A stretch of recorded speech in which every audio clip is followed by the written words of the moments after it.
Samantala, tapos na ang deadline pero may ilang pang kandidato, party list at partido na bigong makapagsumite ng kanilang Statement of Contribution and Expenditures o SOSE. Ayon sa COMELEC, may kaukulang multa ang mga hindi magsusumite ng SOSE na maaari pang mauwi sa permanenteng pagkadiskwalipika sa pagtakbo sa public office. Nakatutok si Sandra Aguinaldo. Sa pagsasara kahapon ng filing ng SOSE o Statement of Contributions and Expenditures ng local at national candidates noong nagdaang eleksyon, bigong makapagsumite sa pagtatapos ng deadline kahapon ang 3 sa 64 na senatorial candidate, 13 party list group at 3 national political parties. Inilabas ng COMELEC ang listahan ng mga nakapagpasa na ng SOSE.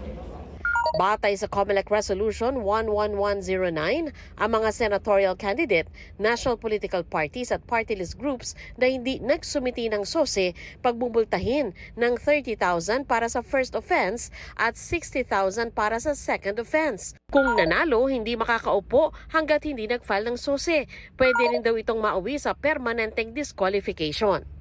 Sinasabi ng Supreme Court sa kaso ng Joel Maturan versus the Commission on Elections, pag hindi nag-file ng SOSE ng dalawang magkasunod na eleksyon, yan po ay pwedeng maging ground ng perpetual disqualification to hold public office. Sa SOSE, dinedeklara ng mga official candidates ang detalye ng mga pinagkagastusan nila sa eleksyon, natanggap nilang donasyon at kung sino ang kanilang mga donor. Hindi rin dapat lumampas sa limit na nakasaad sa batas ang gastos nila. 3 piso kada rehistradong botante para sa mga kandidatong may partido at 5 piso kada botante sa kandidatong hindi kabilang o walang suporta mula sa political party. Required na mag-file ng SOSE lahat ng tumakbo, nag-withdraw man noong campaign period o kaya'y natalo. Ang COMELEC, aminadong limitado ang kakayanang magbusisi ng mga SOSE. Kailangan daw nila ng tulong ng publiko lalo't isa sa publiko naman daw ito.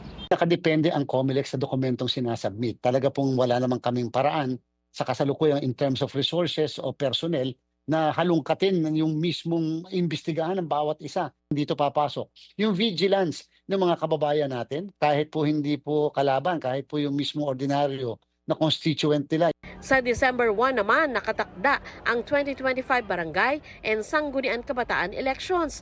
Pero sabi ng COMELEC, posible itong ipagpaliban at iurong sa November 2026. Sinabi ito ni Garcia kasunod ng pagratipika ng Senado kahapon ng Bicameral Conference Committee report na nagpapahaba sa termino ng barangay at sangguniang kabataan officials.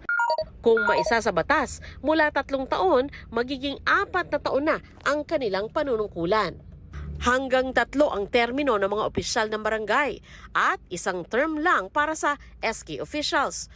Kung lalagdaan ng Pangulo, luluwag daw ang kalendaryo nila ngayong taon at mas makakatutok sila sa BARM parliamentary election na nakatakda sa October. May mga kagamitan na hindi kami dapat bumili muna o i-procure dahil baka po kasi ito masira, katulad halimbawa na indelible ink. Pero kung ito'y maririsa talaga sa November, marapat din po siguro na ito ay amin pong i-reset upang mas pahabain natin ang magiging registration. Para sa GMA Integrated News, Sandra Aguinaldo, nakatutok 24 oras.